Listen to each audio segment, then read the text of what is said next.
Hello friends, and welcome to the Old Bank of Johnston here in the peach capital of the world. I'm glad you're here. This has been a really productive week at the Old Bank. We got started painting.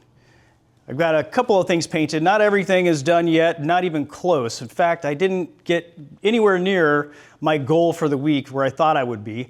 It's been raining all week long, so it's prevented me from taking some of the boards off of the windows and doing outside work, but I got further on the inside, got more painting done than what I thought, and it's looking really, really good. Better than what I anticipated.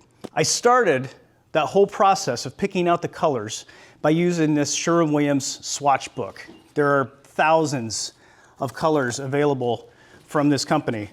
I took this swatch book out to the front of the building. I wanted to see what the facade color was. I got a pretty good match of it, and then typed into the internet what colors go with this old antique white color, and found a couple reasonable responses, things that just wouldn't look that great on the side of the building though, on the outside. I wanted to match colors from the outside and transfer on to the inside, and I wasn't really concerned about the original colors of the building because some of this process I want to make unique to ourselves. But after talking to a couple of friends and then being reminded by one of those good friends of an old picture that I'd forgotten that I had seen before, it actually hangs in the mayor's office across the street, a picture of our main street here, Calhoun Street, way back, I think from the 30s or 40s. And it shows the only picture that I've seen of this building with no boards on the windows. You can tell that the windows are very dark in this picture. And that made me think, well, maybe dark windows are the way to go. After seeing the really nice white color from the primer on the windows and the frames, that was the direction I was gonna go, is just paint everything white. I even bought silver or chrome window sash parts to go with it, but that's not what we're gonna do. After I had a conversation over coffee with a local gentleman, Chris, he reminded me that in Charleston, they have historical colors that they have to use in some places, and one of those colors is called Historic Charleston Green. And I got to think, wow, maybe that's the same color that I saw on this window behind me here when I was scraping the paint off. And after a little bit of analysis and conversations with friends, well, I think that that's exactly what this color is back here. So in order to stay with the historic preservation of this space, I decided to go with that color again and try to match it up. And I think that's exactly what it is, Historic Charleston Green. And not only that historic color, but the green color that we see all around us, and even in the downstairs, this what's called Scheele green or emerald green is everywhere. When I've removed paint from these plaster walls that have been here definitely since the build of this building, I've noticed that that is the original color of those plaster walls. There's nothing below that color. They've matched it and painted over a couple of things over the years, but what we see here is what it always was. And I'm going to tell you some history about these two colors and why we're going to use these nearly same colors in this space once again. Aside from completing a project like this, my favorite part of this type of restoration work is being able to imagine what the original makers, the designers, the workers on the project were doing and how they came up with these patterns, the colors, the construction of all this stuff. It's really intriguing to me. I love that part of it. And on this particular project, discovering the original colors of the window, the trim, the walls is really exciting because it makes me think I'm doing service to the original designers and those people that worked on this so hard when it was first built. You can probably tell here that the window frame has a really dark interior casing color. That is the historic Charleston green. On the outside of the casing, we'll see a lighter color, what would be now considered an antique white, but it was probably a little bit brighter when it was first applied. The same as the Charleston green. It wasn't this dark, most likely. when it was first painted on the wood. I can also tell that there was no primer used on this, so the paint that they used went right on the wood. So that tells me that not only they didn't have primer, but the paint that they used had to be pretty sturdy. And there was some bad stuff in that paint, both of these colors, and especially the light green or the Scheele green that we see on the walls. There's some real bad stuff in that. Not just lead, but some other bad chemicals too. I do really like this color of green. I just noticed here a paint chip drip down the back. Hard to tell, but you know, that's the one of the original trim colors. Just really dirty. I also do notice that the Scheele green was used over top of this original white color. There's chips of it on top of the white, so easy to tell that. There was only two colors that were ever painted onto this wood, and it looks like two colors out here because at one point they painted over this green with this same white color. I feel very lucky to have discovered what was underneath here to be able to bring this back to life. Another indication that these are original colors to the building are these doors that I have removed. On this green door, you can see the chips falling off, and underneath is just wood. There's no varnish, that's just plain wood. And if we just chip away any bit of this white, you can also see wood directly underneath. Also, the patina of the wood is very cracked and, well, it looks pretty solid here, but you can tell that this is very old. Here's some more chipping paint. Now let me tell you about these colors. The story of Charleston green begins in 1865. The Civil War had just ended, and the city of Charleston was in pretty bad shape. The Union had offered a whole bunch of black paint to help with the rebuild effort, but the folks down here in the Lowcountry, they didn't want to have much to do with the Union or any of their offerings, but they took that paint and they made it their own. They added yellow and some green, and what they came up with was Charleston green. It almost looks like a black color, as you can see here on this window sash. This color was so widely used, it became a tradition in not just Charleston, but the entire Lowcountry of South Carolina. And currently, there are only a few color palettes that you're able to choose from in these historic districts in Charleston and the Lowcountry. Historic Charleston green is certainly one of those colors, along with Hate blue, which is like a light blue, a yellow ochre, and a creole, which is kind of like a pink. And we can't forget about verdigris green, which is similar to the Scheele green or the emerald green that we see on the rest of the walls here. As far as the history of the color antique white, well, I'm not really sure if there is much history about it. Nothing that I could find. I think it just complements a lot of these old historical colors very well. Here's a comparison of the old color and the new color. I think if this was cleaned up and brand new paint, it might look kind of close to this. I think this is a lighter color than what was originally chosen, but I like this as a complementary color to what we have now. Now, a few weeks ago, I made a video about the restoration of this old mantelpiece. This is a Georgian revival style mantelpiece that was meant to be painted. A lot of people were disappointed that I didn't just leave the wood grain showing because it did look pretty nice. But this wasn't ever meant to be shown like that. In fact, a lot of the times, these type of mantelpieces were made to be painted like marble, so they didn't even look like wood. I'm really happy with the way it turned out, but it was because of a subscriber that left a very kind comment that suggested that we paint the windows black or a dark color to complement this white color of trim that was going to be in here. And after some thought, well, I thought that was a great idea. And that's where the conversation started to come from, where I sourced my friends for their suggestions. And then finally, my friend Chris said, hey, Charleston green would look good. I said, yes, it would. So this was the first piece that I went back to and painted. Before I started on the windows, I made sure that this was totally done. I like starting a project and finishing it. Although I thought this was finished, well, I wanted to get that color on there and see what this was going to look like. Then I started painting the window sashes and the casings, which I'll show you next.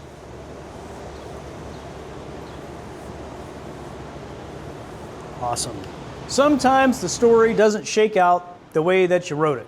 And that's the case today, where I wanted to show you two brand new, perfectly functioning windows that were beautifully painted, but that's not gonna happen today. It's been raining here for 10 days straight. It's gonna rain for a couple of more, and I've not been able to take these boards off to finish the outside trim of these windows, but I did get very far on the inside. I've got this one totally assembled. I've got some touch-up paint to do here where I have put epoxy in to fill holes, so it's not totally done. And we have to wait for the glazing to skin over on the outside of the windows before those are painted. So it's not going to be done for a couple of weeks, but it's working very nice. I'll show you an example of how well the sash works. It's so nice. It's a beautiful thing. I can't wait to take the boards off, but we're getting further and further ahead every day. It took me quite a bit of time to decide where the historic Charleston green and the antique white were going to start and stop. And on this one, I painted the entire inside of the casing with the dark green, and it made the window sash look really heavy. So I changed that. I repainted the inside of the casing, and it looks a lot better this way than it did the other way. So I'm glad I was able to take my time on this first window to experiment and find out all the little details that would make the rest of the process go along a lot quicker. I think it looks great. In just a few minutes, we're going to put the last color on a small section of the wall right around the mantelpiece so we can see what the contrast is like. That color is called softened green, and it's inspired by the color you see behind me on this wall and nearly every other wall in the entire building. It looks like everything was painted this old color, which was originally called Scheele green. Back in 1775, 1 year before we became a country here in the United States, a fellow named Wilhelm Scheele developed this color. And it wasn't intended to be a paint, it was actually the world's first pesticide. It all started in this city, about 100 years before the Eiffel Tower was even built. Back in those days in Paris, France, there was a major rat problem. And this Wilhelm Scheele developed this concoction, including arsenic and copper, that not only was lethal to the rats, but it was beautiful to the humans. The story goes that a lady of high society had a custom dress made using the Scheele green with the arsenic and copper as a dye for her dress. Well, she wore this dress to a fancy ball, and when the other women saw her in this beautiful new color of dress, they demanded that they have access to that same color for their dresses. So it wasn't long before the textile industry started making fabrics with Scheele green, with the copper and the arsenic. And it wasn't just textiles, it was the manufacturing of wallpaper and paints. Lots of paint that was made with arsenic and copper to reproduce that Scheele green, or what was then known as Paris green. Sounds very fancy. It wasn't until the mid-1800s that we realized this Scheele green is not good stuff. People are getting very sick and dying because of it. For a long time, many people believed that Napoleon died because of exposure to Scheele green, because it was his color of choice in his home or the place he stayed before he died. This isn't true. He was found to have stomach cancer, but a lot of people do believe that that stomach cancer was caused by his exposure to the arsenic and copper in the wallpaper and paint in his home. Another place that you'll notice Scheele green, the original Scheele green, is in old paintings. If you go to an art museum and you find paintings that were painted between the late 1700s and the late 1800s, well, you'll likely see Scheele green, the original Scheele green paint, as one of the colors. You can find this in works by Gauguin and Monet, and this one from Vincent van Gogh, his famous self-portrait. The background is the original Scheele green, or Paris green. In 1860 to 1865, this Paris green was introduced to the United States in its second form. Earlier on, a couple of German scientists developed a pigment that was pretty similar to the original Scheele green, but it didn't contain the arsenic and the copper and was thought to not be as harmful in killing people. Although it was still a lead-based paint, it wasn't as dangerous as the first version of it. So that was what was most popular as a coloring or a dye here in the United States and in Europe after the 1860s. If you see this color in your building or in a place that you're working on, well, it's likely that second version that's just lead-based. It doesn't contain the arsenic and the copper. But you still got to be careful when you're dealing with this old paint. You don't want to be breathing it in and absorbing it into your skin. It'll still make you sick. It's just probably not going to kill you, as fast as the other stuff would have. It's a beautiful color, and I'm glad that we have a part of this history here in the building, but I'm ready to cover these walls up, seal it in, and make sure we have no exposure to any of the bad stuff going forward. This color that we're going to use on the plaster walls is softened green. I'm going to include the color codes from Sherwin-Williams and the type of paint that I'm using for each color in the description of this video below, in case you're just curious or you want to use this for yourself. The paint that I'm using here is a Loxon primer. This is made specifically for plaster and brick block walls to allow the surface to breathe so it doesn't trap in moisture and cause problems with mortar and plaster falling off the walls or paint bubbling up, which could happen on this type of wall.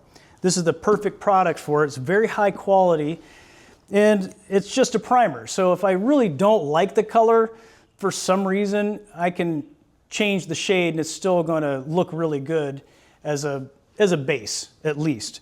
So I'm excited to see what it's going to look like in contrast with the antique white.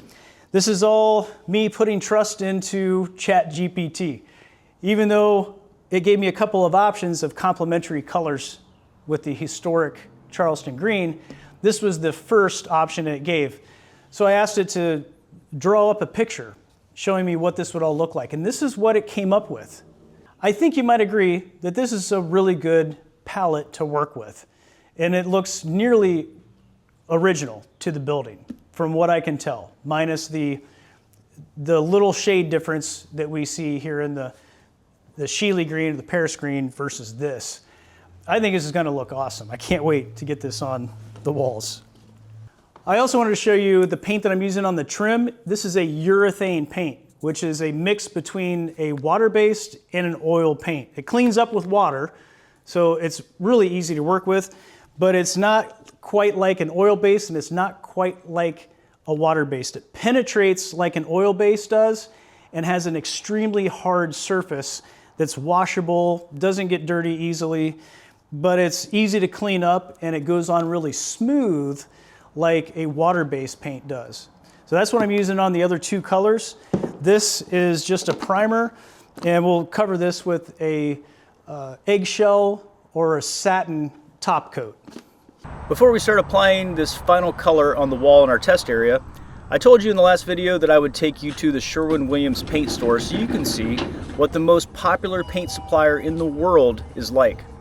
Sherwin-Williams was founded in Cleveland, Ohio by Henry Sherwin in 1866 and has at least a few stores in every city across the country.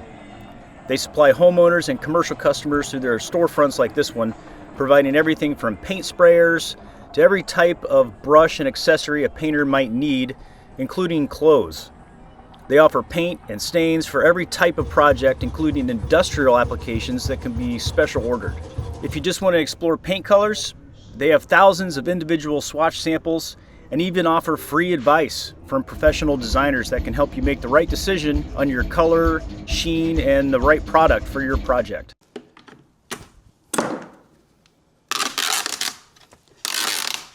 Usually I'll leave the lid on and use the pour spout, but in this case I want to see what the color looks like and mix it up a little bit. And we're only going to paint a small section just to see what it looks like. I have to prepare the walls before I put the rest of this on. I'm going to clean everything off with a TSP. That looks good. Yeah, definitely needs mix, but I like what I'm seeing.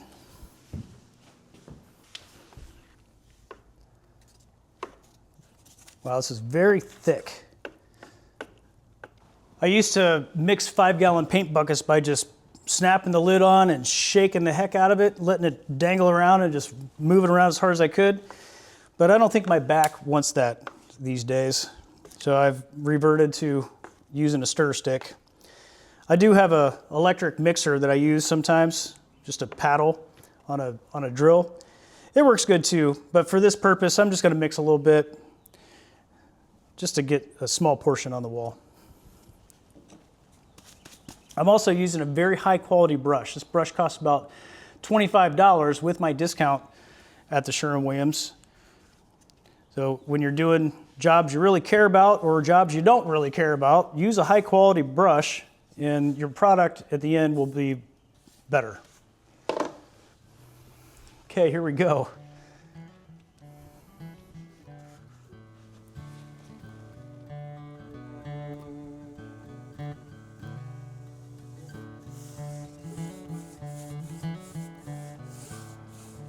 Oh yeah. I had my doubts about this color for a couple of days, but after looking at so many other colors, I just kept coming back to this and thinking, this is the right one. It is right. I can feel it. Oh yeah. Oh yeah, this wouldn't look good in every situation, but for a historical building, wow. I've never painted with this color. It looks great over top of these imperfections in the wall. Excellent. What nice clean lines between the old broken up plaster and the brick. I don't want any paint to get on that brick. I'm not too worried about a couple imperfections, but I'm really paying attention to detail here.